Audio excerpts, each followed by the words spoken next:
you miss one week, you'll feel like not coming the next week because you think, oh, I've lost the... Just come back. Just come back. Great. Okay, so starting to look at the first principle. So the first principle is awareness. The principle of awareness. So you can see how that's fundamental to meditation. And really what we want to say about awareness is that awareness deepens. We have this capacity not just to be aware, but to become more aware. Yeah?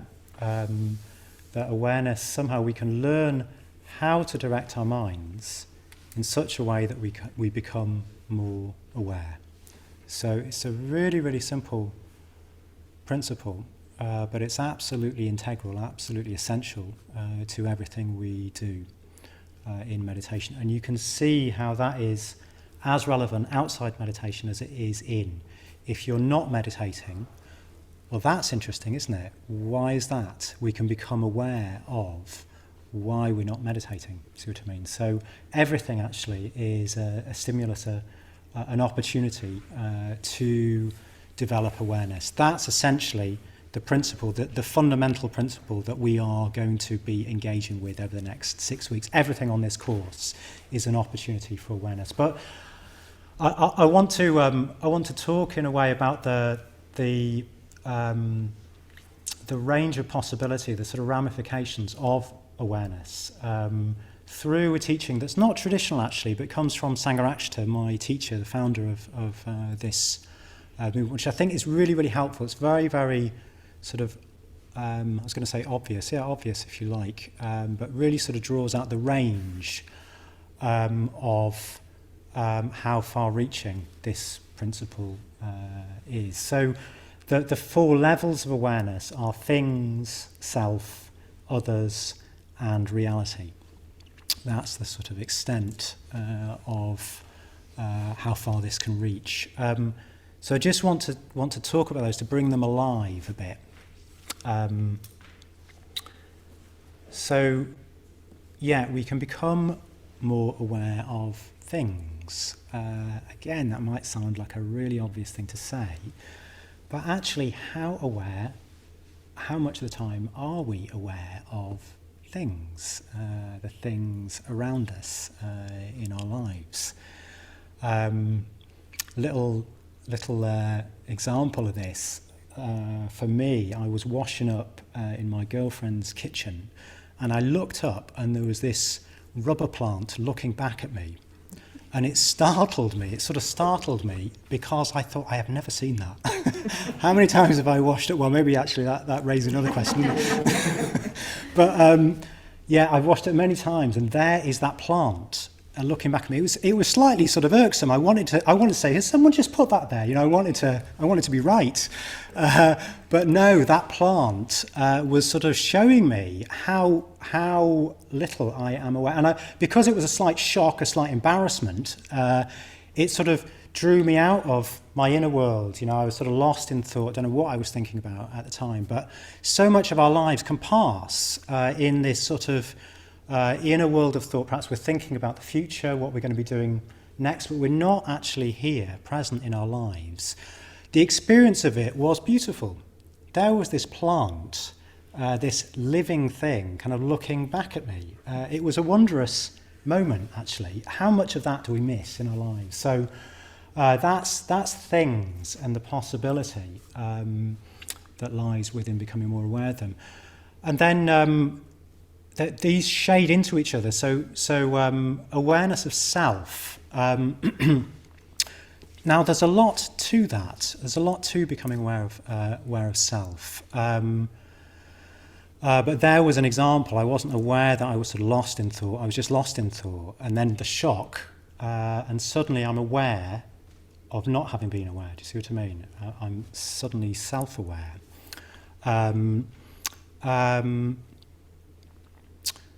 Yeah, so what was I going to say about being self-aware? It's completely gone out of my head. Yeah, so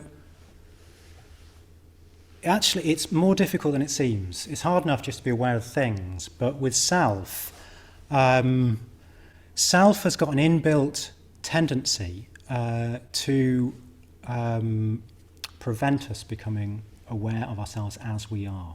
Yeah. So, little example of that. The other week, I was a bit tired. I was coming back for a class. I'd been away to see my family Christmas weekend, well, actually the weekend before, rushing around, and I come back to class. My meditation had got a bit thin, and somebody asked me something which they were a bit worried about. They were worried something that was important to them was going to be overlooked. And I just I barked at them. I and I was sort of half aware of it. Hang on a minute, it was a little bit unreasonable what they were asking, but hang on a minute, I kind of overdid it a bit there, didn't I? But what was happening very quickly was kind of self-justification. I was kind of justifying. Hang on a minute. No, that actually what they're asking there is unreasonable. That sort of.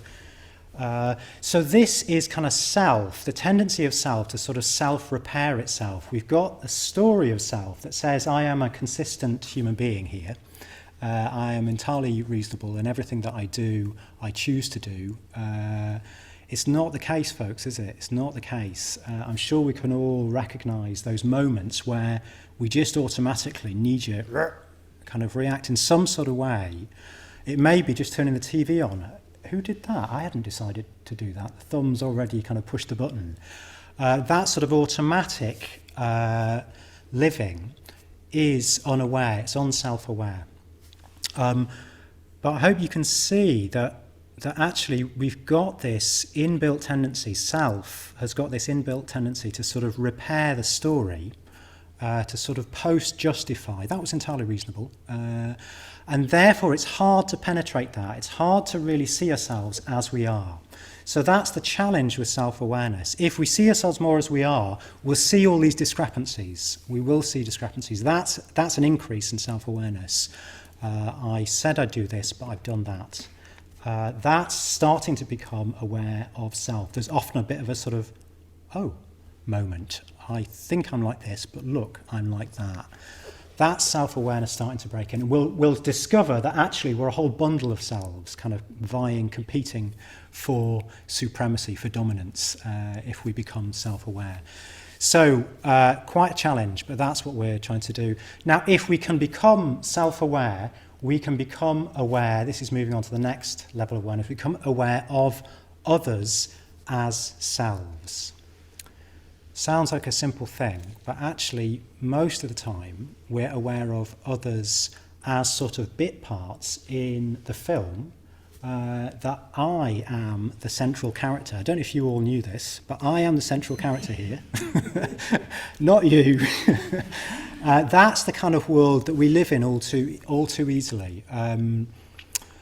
We don't really see others as selves. If we can become self-aware, we can realise the complexity and wonder of what is before us. Yeah. All too often, we're sort of stuck in that sort of self-justifying narrative that means that we see other people in terms of our needs and wishes, basically. We actually don't see the world as it is. We see it as we are.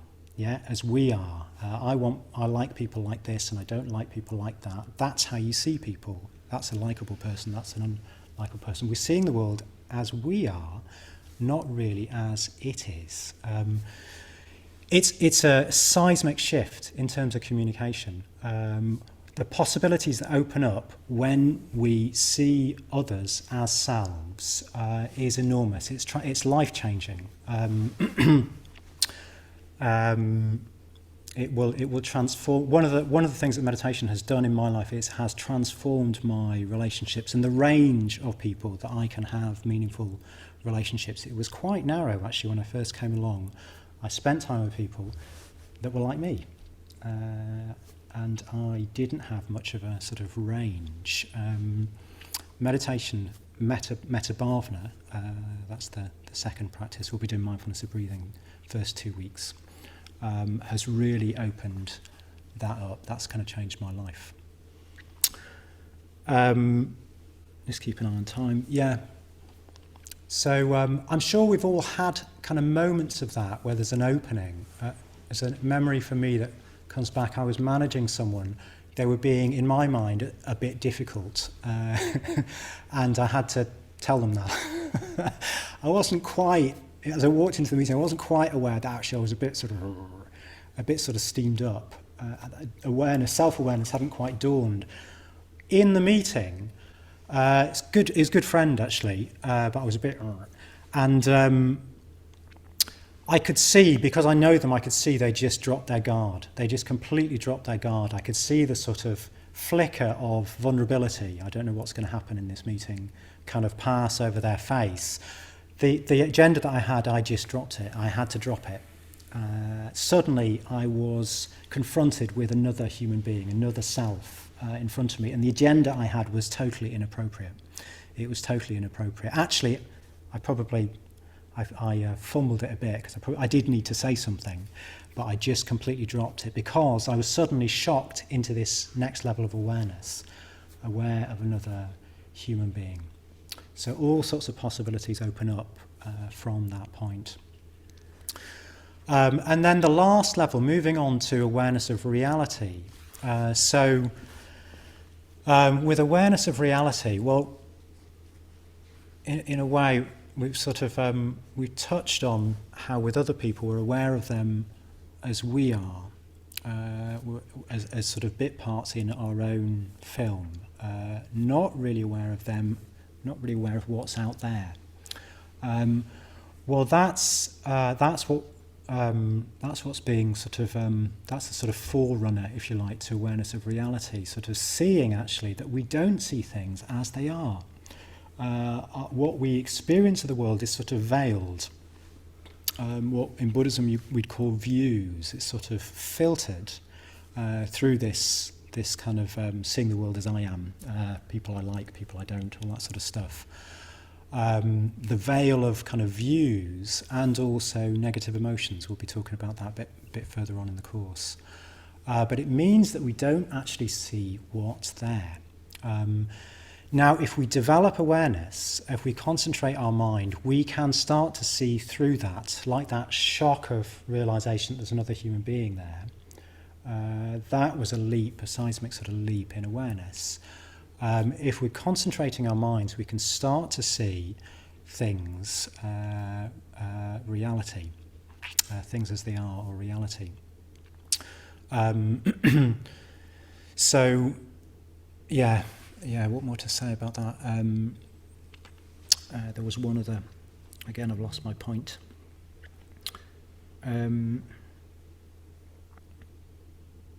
Yeah, that's right. So we can see, we'll start to see that actually things, other people, are impermanent. Impermanence is the kind of touchstone, the sort of hallmark quality of this seeing things as reality. Suddenly we see a mortal human being in front of us.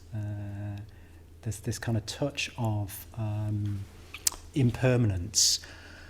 But it goes deeper than merely seeing things as they are. In a way, we can kind of look at life through that corrective view of impermanence. We can start to see it. But the point here is that we actually start to see reality as it is. We start to see it directly, not mediated even through a sort of corrective view. We see it in all its beauty, rawness, intensity. We see it fully and directly. That's where awareness of reality, and we might have sort of glimpses of that experience in our meditation, in our lives. But that's where, and if we can see life as it is, then we don't live at variance with it. We're not always sort of working against life. We're not always expecting something else to happen and being frustrated with what has actually happened. We can actually start to take life as it is. We can drop that whole story of needing to protect and promote self and open to life as is. That's the full range of where awareness can take us.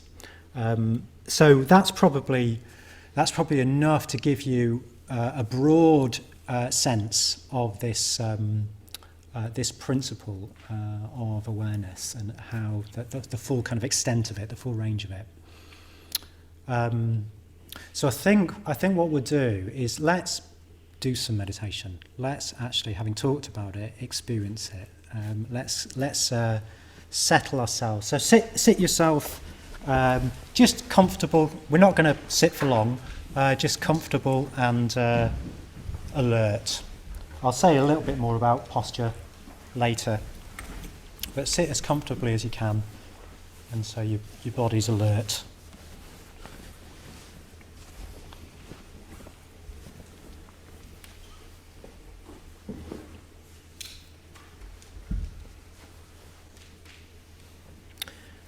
And all we're going to do is direct our minds to the body. And the practice is just to notice becoming more aware. Notice how if we choose how we direct our attention, it can lead to us becoming more aware of things, of self, of others, even reality. So when you're ready, just closing your eyes and just becoming aware of your inner world. When we close our eyes, we withdraw from the external world. So what is it you're becoming aware of? What is it presenting itself to your awareness? Don't need to think about it. Don't need to give it a name. Just be aware of it. So no doubt the buzz of sensation in the body.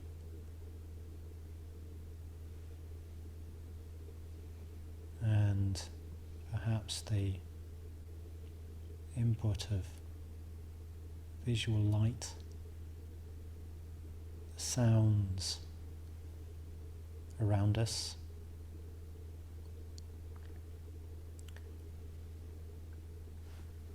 Are you becoming aware of the sort of tenor of your thoughts?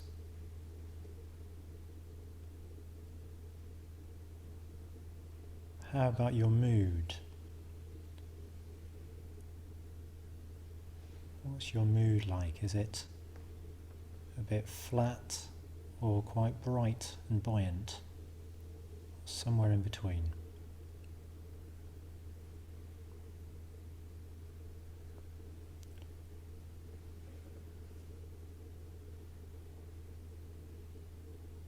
So what we're going to do now is just notice, just breathe.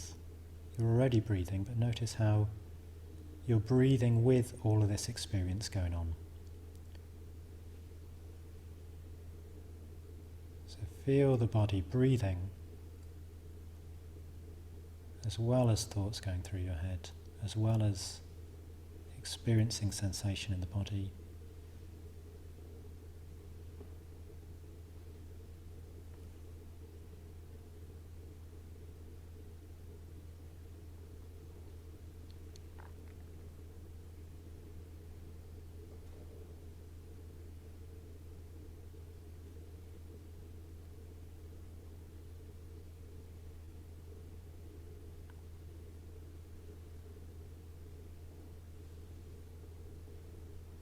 So feeling those direct sensations in the body that let us know that we're breathing.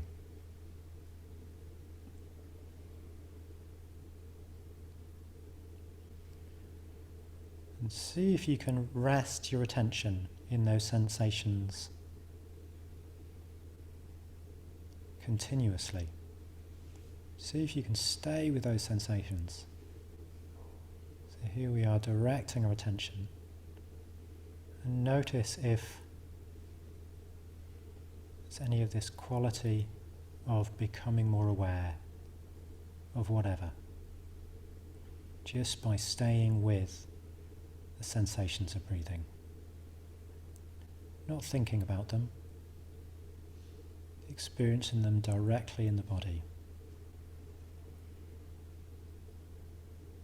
Take this bodily experience of breathing as our guide into deeper awareness.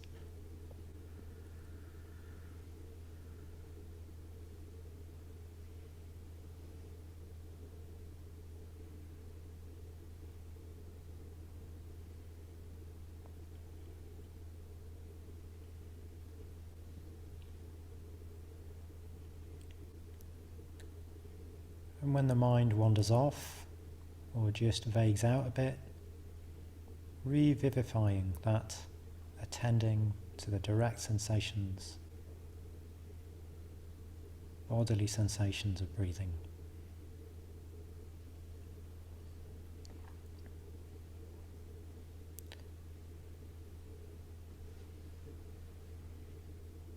And when the mind goes off,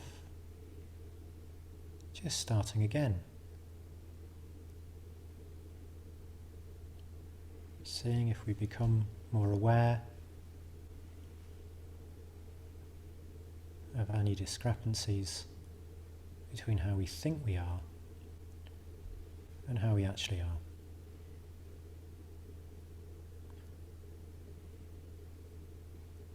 That's progress.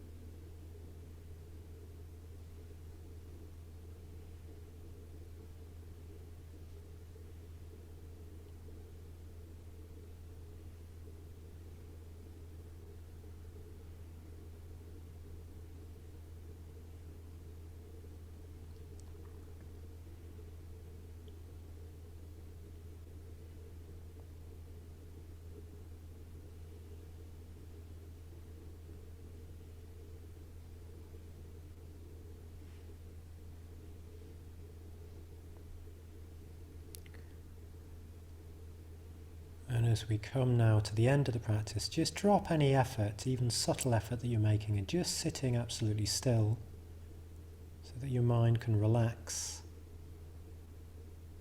completely. And just see what happens in your mind when you do that.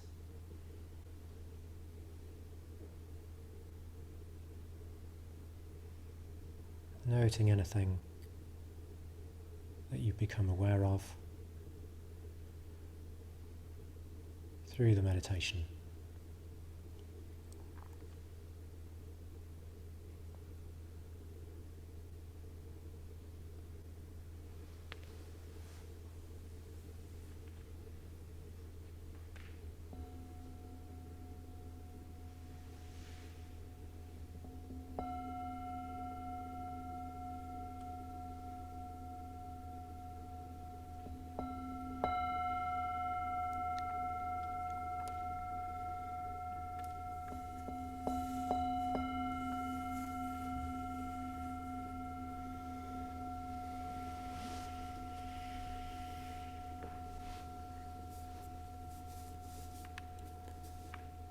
So in your own time, just coming out of the meditation and adjusting to awareness of things in the room, other selves.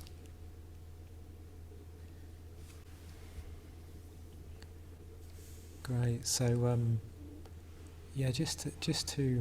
that's just a little experience. We're going to be doing more meditation in the second half, but I just wanted to ground this exploration of the principle of awareness in actual experience. It's really important, isn't it? So it'd be really good to explore what happened. Not always so easy, actually. Sometimes in meditation you go, well, it's sort of like something happened. I don't know quite what it was. So to help you with that process, let's just get into pairs and just see if you can share something of what you became, if you did, what you became more aware of. Yeah, anything in the process that you became more aware of. Just see if you can identify that with your partner. So I'll just give you a minute each way. So it's just to get started with this exploration. I'll tell you one thing, because there's lots of us and we all like chatting. If you see me with my hand up, if you just put your hand up and go silent, then it's much easier than kind of beating the bell to try and get you to listen. Great. Okay, so just a minute, and then I'll put my hand up after a minute. So just to say a bit more about how to in the context of meditation with this principle of developing awareness. So the mindfulness of breathing is the sort of the iconic practice of developing awareness. Actually, any meditation in a Buddhist context is used to develop awareness. But the mindfulness of breathing is the sort of go-to practice that corresponds to this principle. And we're going to focus on the mindfulness of breathing this week and next week. So we're going to be encouraging you to do the mindfulness 5 days this week and 5 days next week. And we'll give you some input into that to support you. And then after that, we'll go into the Metta Bhavana, which you may or may not have come across. Don't worry if you haven't come across it, that's fine, we'll explain it. But it moves into this third level of awareness of others, self and other. Whereas mindfulness is principally mindfulness of self and the breath. We're not actually bringing to mind other people. So just a few things to say about this. A few practical things. One thing that's really, really important and very easy to overlook is that it's a physical practice. It's a physical practice, the mindfulness of breathing. Now, it sounds like you're focusing on the breath, and very easily we think that's just the breath.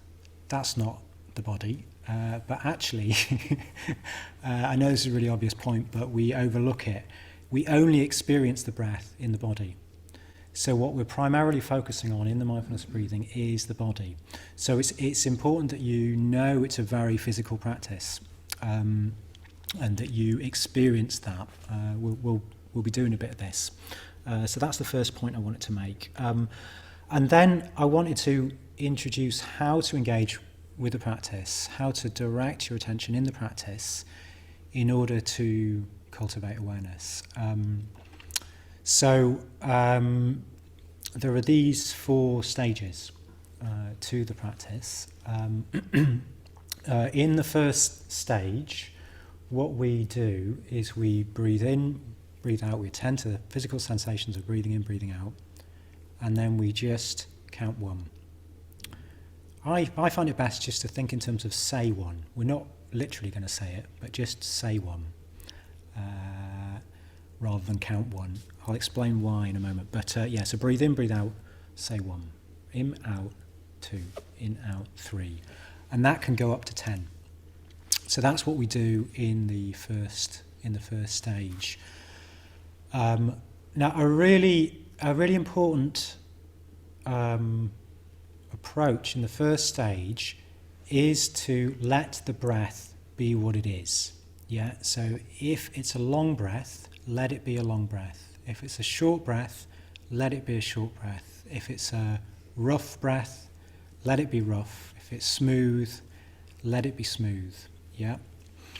The reason for this is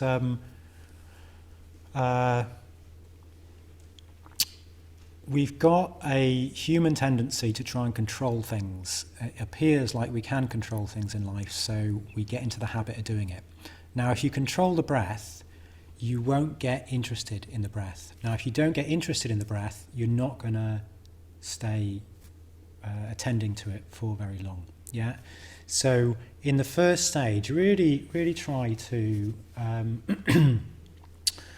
let the breath be what it is. Let the body determine when the in-breath starts.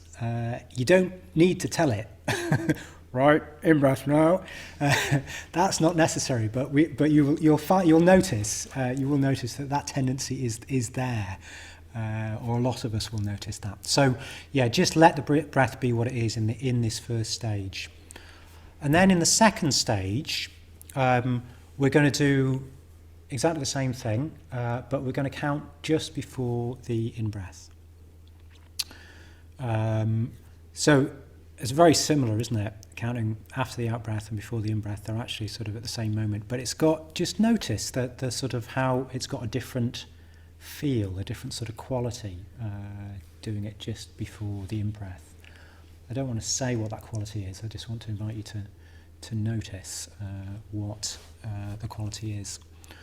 Then in the third stage, we drop the counting altogether. So in the third stage, what we're trying to do is just stay with the whole process of the in-breath, the whole length of the out-breath, the whole of the in-breath, the whole of the out-breath. That's what we're trying to do. Very much in the body, with this kind of bodily experience of the breath. And then in the fourth stage, what we do is we take a more subtle physical experience of the breath. So the point at which the breath first enters the body, maybe you can just feel it passing your nostril or your upper lip or something like that. So that's quite a subtle sensation just to attend to give yourself quite a subtle focus. Now what this is about is it's in a way it's a challenge. It's a challenge to make our attention, the mind that we're attending with, more subtle. That's what we're trying to do. What sometimes you can experience in this last stage is you completely lose an experience of the breath. Where is the breath? I can't feel it. And that is because our mind... Has anyone had that experience in this stage? No, not particularly. Well, you might have. It's because our mind, our attention is a bit too crude. It's not kind of refined enough, it's not subtle enough. So that's the challenge in the fourth stage, to give ourselves a more subtle focus of attention and just see what effect that has in deepening your awareness. So those are the four stages. But I want to say a little bit more about this, the fact that this is kind of really physical. I just check the timing. Yeah, we're doing okay.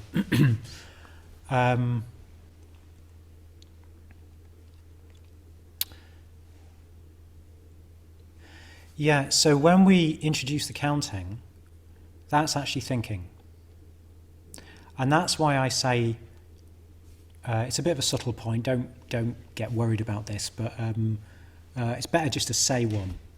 So don't think in terms of counting the breaths, because it's very easy to go 1, out breath, 2, and actually what you're doing is mindfulness of counting. So the dominant experience for most of us is that of thinking at some level, whether it's kind of subtle dreamy thinking or kind of more directed or completely associative. That's the dominant experience. And what we're making a shift to is experience of the body. Yeah, that's what we're trying to tune up, to have greater experience of the body. So that is where your attention needs to be. That's what you're actually attending to. So in breath, out breath, 1, just say 1. In breath, attention back to the in breath, out breath, say 2. Yeah, so that way the thinking doesn't become the focus of our attention. The counting doesn't become the focus of attention. It's very, very easy. I still find that happens. So don't worry if that happens. It will happen, in fact. The main thing is this point of awareness. Oh, I'm doing the mindfulness of counting. That's a success. That's what we're trying to do. Yeah, and then you can come back to the sensations of breathing. So the main thing we're doing in this practice is very, very unsexy, unglamorous, is just coming back and starting again to attend to the sensations of breathing. That's actually a lot of what's going on. And I just encourage you to take this attitude of trusting the process. trust over time that will have an effect. Yeah. Just in a way, I wouldn't say trust actually, I'd say be open to the process, that over time that will kind of make a difference. Yeah. So I think that's all.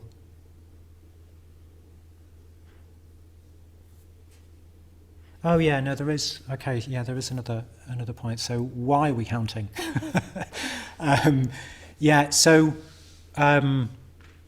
one way in which we develop more awareness is to focus on one thing. If we can focus on one thing, more things will start to dawn in our awareness. We'll start to realise, oh look, my mind keeps going off. If we don't focus on one thing, we won't notice that. Our mind will just be going off. Yeah. So that's why we focus on the breath, and it's the continuity of attention, continuity of attending to the breath, that is the way we become more aware. Yeah. So that's why we count. We count to try and encourage a continuity. If we don't count, you can go in breath, out breath, think a thought, in breath, out breath, think another thought. Your mind actually is doing loads of things, as well as listening to the breath, attending to the breath. Do you see what I mean? So what we want to do with the counting is take yourself really seriously. Yeah. What I mean by that is, if you drift off, just one thought goes off, go back to one. Don't carry on with the counting. In that way, you're really taking this experience that, I don't know your name. Katrina mentioned when suddenly your mind is present and attending to the thing of the breath. So we want to really cherish that. The way we cherish that is take our capacity to do that really seriously. So attend to the whole of the in-breath, the whole of the out-breath, count 1. Great. Whole of the in-breath, whole of the out-breath, count 2. If you've disappeared off at any point in that process, don't worry, that will happen, but just start again. Yeah, really take yourself seriously in that sort of way. Yeah. So there's an element of challenge there, but it's also really important that we have a sense of humour. Yeah, if you're working with your mind, that is fundamental. That's essential. Has anyone not got a sense of humour here? Whew, that is lucky, because it's hopeless without it. Yeah, so you're going to have to laugh at yourself at times. You'll get up from the practice 20 minutes and your mind will have been all over the place all the time. That will happen. But if you stop because of that, you'll never get anywhere with meditation. Yeah, so you need to be able to laugh at yourself.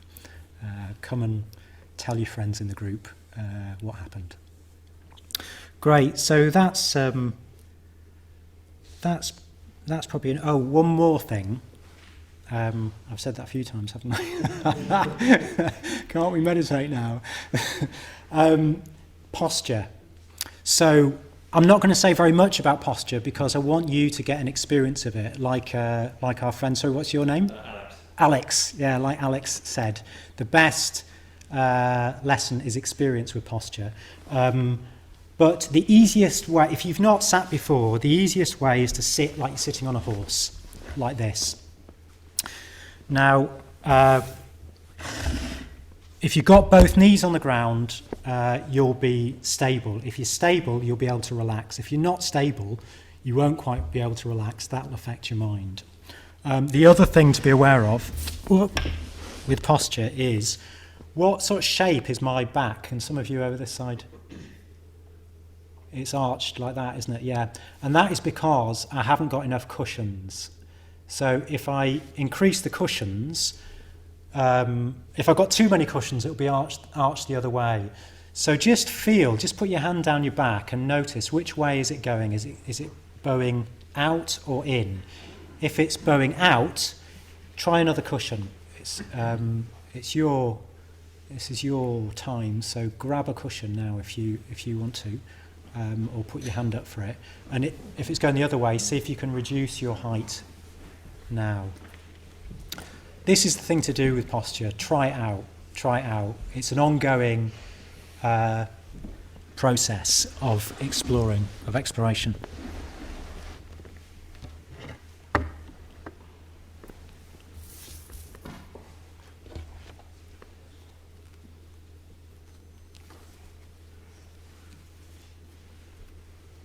Okay.